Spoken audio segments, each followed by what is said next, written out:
Hamıya salam millət, YouTube kanalıma xoş gəlmişsiniz. Bu mənim belə özüm görsəndiyim ilk videodur. Həmişə özümü görsənən videoları ya Instagramda ya YouTube'da paylaşıram. Amma dedim sual-cavab videosu eləyirəm, ona görə üzümü göstərsəm daha yaxşı olar. Deməli uşaqlar, Instagramdan post paylaşmışdım bir gün əvvəlki. Tradinglə bağlı nə sualınız varsa mənə verin. Aralarından qəşəng suallar seçəcəm və video çəkəcəm, sual-cavab videosu. Mənə bunu istəyənləriniz var idi, mənə yazırdınız direktdə. Qismət bu gün nəymiş? Onsuz da 2 aydır, yəni video çəkirəm. 2 aydır onlaynım, yəni sosial mediada. Zəhmət olmasa mənə Instagramımda takip edin. Çünki Instagramda çox az takipçim var. 270 falandır. Mənə Instagramdan, Telegramdan, TikTokdan və YouTubedan hər yerdən mənə abunə olmağı unutmayın. Başlayaq videomuza. Mən uşaqlar hardasa 50-60 dənə sual gəlmişdi mənə və mən bunların aralarından qəşənglərini seçdim. İndi yavaş-yavaş başlayacağıq. Toplam 5-6 dənə sual seçmişəm aralarından və bildiyim qədərilə yaxşı cavablandırmağa çalışacağam. İlk sualımız, tradingə ilk başladığım vaxt etdiyim ən böyük səhv nə idi? Mən tradingə ilk başladığımda etdiyim ən böyük səhv məncə birincisi kriptovalutaya başlamağım idi. Çünki mən bundan 1 il əvvəl kriptovalutaya başlamışdım. Yox, 1 il əvvəl yox. 1 il yarım əvvəl əksinə, biraz daha çox. Kriptovalutaya başlamışdım və onda ağzıma gələn coinə long açırdım, short açırdım. Onda çox da anlayışım yox idi mənim. Və ən böyük səhvlərimdən biri o idi ki, mən demək olar heç vaxt demoda trade eləməmişəm və backtest atmamışam demək olar. Mən yəni tradingdə nə öyrəndimsə, hamısını real hesabda öyrənmişəm. Yəni bu mənim ən böyük səhvimdir. Çünki mənim mentorum yox idi, heç nə bilmirdim və çox pulum da yox idi ki, kimdənsə kurs alım. Kurslar belə onsuz da keyfiyyətli deyillər. Ona görə mən yəni internetdən videoya baxırdım və onu yəni real pul üstündə tətbiq etməyə çalışırdım qrafikdə. Düzdür, likiddə olurdum, qazandığım da olurdu. Amma yəni bu mənim üçün tradingdə ən böyük səhvim buydu və mən tradingdə ən böyük səhvlərimdən biri buydu ki, uşaqlar. Mən ilk başlayanda 5-6 ay, əsas da Forex-ə, hardasa deyim də sizə, may ayına qədər mən demək olar risk menecmenti eləmirdim.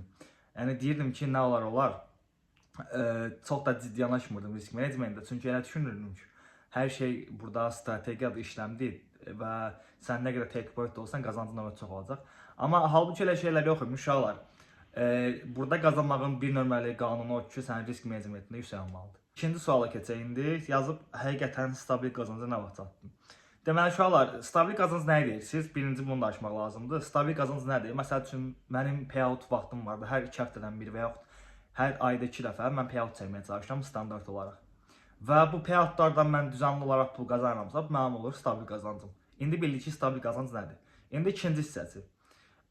Mən nə vaxt bildim ki, mən artıq stabil qazanıram tradingdən. Mənim hal-hazırda istifadə etdiyim strategiya, yəni order flow, mən bundan may ayında tanışdım.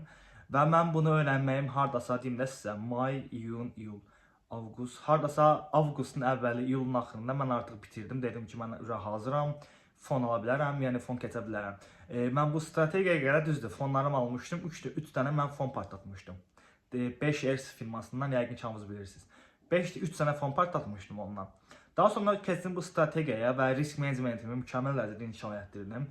YouTube'da bu haqqda video da var, risk menecmenti haqqında. Başladım balansımı ancaq 1%-ni risk eləməyə, stop oldumsa balansımı saldım 0.5%-nə, daha sonra 0.125%-nə, belə. Məsəl üçün mənim bir dənə hesabım var idi, deyim də sizə 5K-lıq hesabım var idi, hardasa bu avqust aylarındaydı.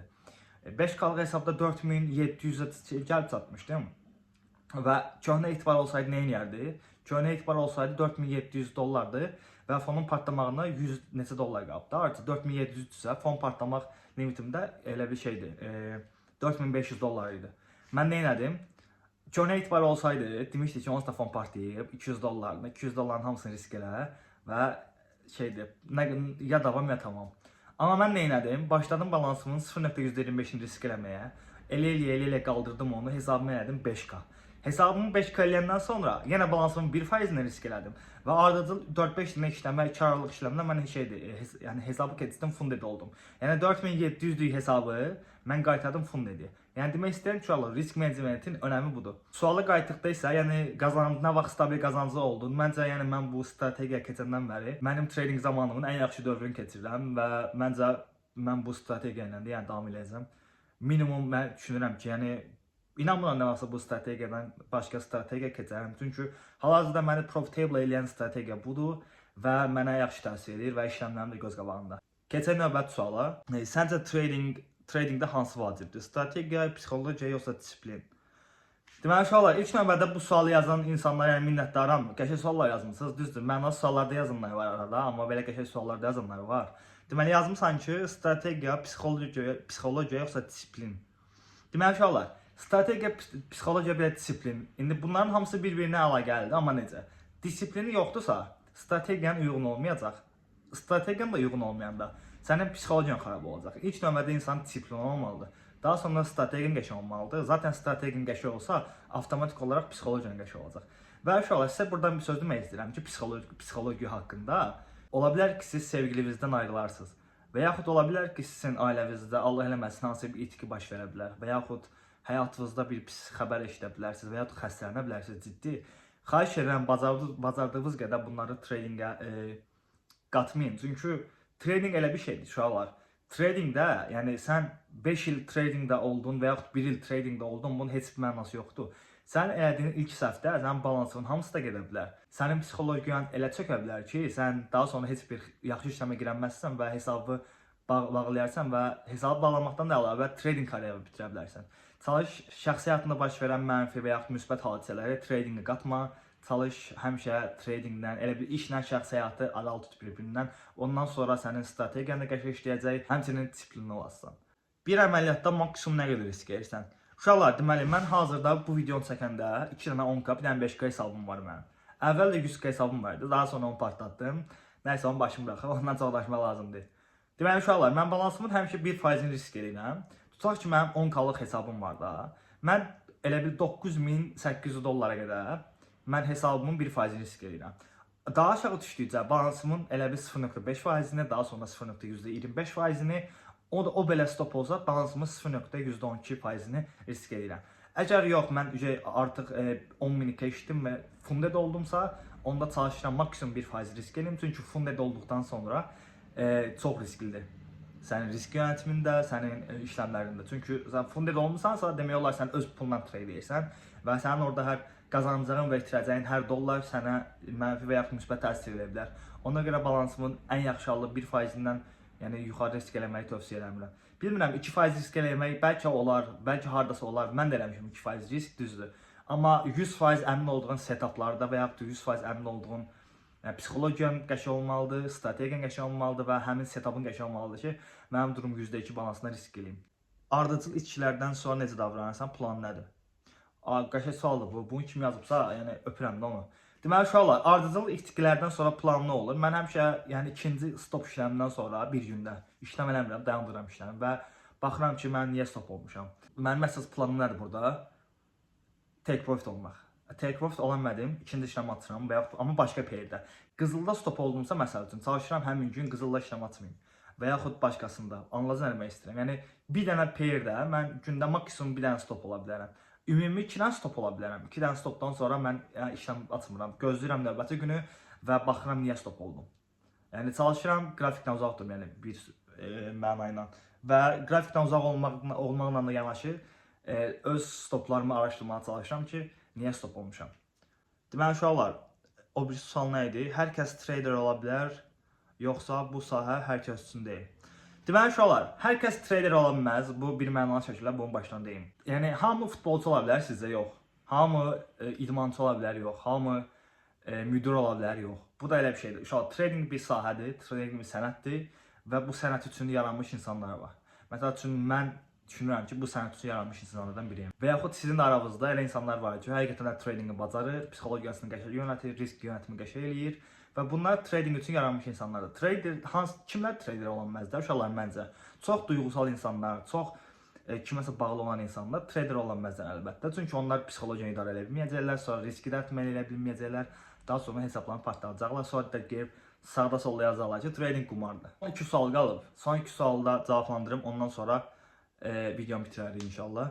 Trading doğrudan da qazandırır, yoxsa insanların çoxu özünü aldadır? Deməli uşaqlar, trading sahəsində insanlar 2 yerə ayrılır. Birinci insanlar kurs satıb pul qazanan insanlardır. İkinci insanlar trade edib pul qazanan insanlardır. Məsəl üçün mən bu dəqiqə sıfırdan bir trade edirəm. Atıram mən sıfıram da, heç nə bilmirəm trading haqqında və bir kurs gördüm ki, tələbələri yaxşıdır, öyrədirlər. Mənim eləyəcəyim ilk şey odur ki, mən direkt o kursla danışacağam ki, nə bilim alo-salam necəsiniz? Daha sonra sizin hansı nəticələriniz var? Məsələn, özünüzün hansı nəticələri var? Tələbələrinizi bildim, okey, qoyduq qırağa. Özünüzün hansı nəticələriniz var? Məsələn, indiyə kimi nə etmisiniz də tradinglə bağlı? Win rate'iniz var neçədir? Nə bilim, sizin trading jurnalınız var. Zəhmət olmasa onu atın mənə baxın. Məsələn üçün belə şeylərlə siz anlaya bilərsiniz ki, insanlar qazanır yoxsa yox. Məsələn, mənim işləmlərimi zaten qrupda görürsünüz, paylaşıram. YouTube'da paylaşıram işləmlərimi, Telegramda analizlərimi paylaşıram, işləmlərimi paylaşıram. Instagramda çəkilişdə edirəm. Yəni mən bu dəqiqə aktiv olaraq hər şeyim pulsuzdur və sizə tək onu deyə bilərəm ki, yəni məndən maksimum dərəcədə yararlanın bu dəqiqə. Deyirəm ki, bu axırda cavablandırım, qəşəng sualdır. Heç mənə yazıb ki, bu gün hər şeyə sıfırdan başlasaydın, yenə trader olardınmı? Qəşəng sualdır bu. Amma ciddi demək, yəni ciddi olacaqsa burada, bəli, mən yenidən başlasaydım, yəni sıfırdan başlasaydım, yenə trader olardım. Çünki uşaqlar, trading, yəni mənim uşaq vaxtımdan bəri sevdiyim bir sahə olub həmişə. Kino var şeydə, Wall Street'in canavarları, həmişə ona baxmışam, Big Short'a baxmışam. Həmişə məsəl üçün çalışmışam uşaq vaxtından bəri manatımı dollar eləyim, o uşaq vaxtı həvəsində olmuşam, həmişə manatı dollar eləyim, nə bilim, həmişə çalışmışam. İqtisadiyyatın içində olum. Düzdür, özüm iqtisadiyyatla əlaqəli heç nə oxumamışam indiyə qədər. Yəni mən təhsil deyirəm, yəni sizə. İndiyə kimi iqtisadiyyatla bağlı heç bir şey oxumamışam təhsil olaraq. Amma tradingin mənə verdiyi bacarıqlardan biri də bu ki, mənim hal-hazırda elə düşünürəm ki, iqtisadi biliyim, yəni universitet oxumuş insanların bəlkə 90%-dən daha yüksəkdir. Çünki biz forex traderləri və bu işdə olan insanlar, bu işdən pul qazanan insanlar, biz bu işin içindəyik. Və demək olar, nə olursa bazarda ən birinci bizim xəbərimiz olur. Çünki məsəl üçün adicə mən bu videonu çəkdiyimin bir gün əvvəli Amerika Venezuelaya saldırmışdı və Maduronu özünə götürmüşdü. Məsəl üçün bunun nə kimi şeyləri var məsəl üçün iqtisadiyyata. Məsəl üçün bunu mən bilirəm, açıqlaya da bilərəm, amma bəlkə də iqtisadiyyatda oxuyan bəzi insanlar açıqlaya bilməz. Yəni mən həyata yenə sıfırdan başlasaydım, yenə trader olardım, amma demo hesabla trade edərdim biraz və backtest çox eləyərdim. Daha sonra mən çalışardım ki, bu hal-hazırda istifadə etdiyim strategiyadan daha əvvəlcədən məşğul olum. Mən bu kanalı gec açdım. Hardasa mən bu kanalı açmışam, noyabrın 5 falan açmışdım, səhv eləmirəmsə. İndi yanvarın 5-dir. Yox, yanvarın əsasdır, bu gün ayın 4-dür. Bu gün də yanvarın 4-düdür. Biraz gec açdım, amma deyir gec olsun, güc olmasın. Əsl açdım və siz mənə baxırsınız, analizlər verirəm, çalışıram tradingdə sizi və özümü inkar elətdirim. Kanala abunə olub bu videoyu bəyənməyi unutmayın. Məncə maraqlı video alındı. Özünüzə yaxşı baxın. Hələlik.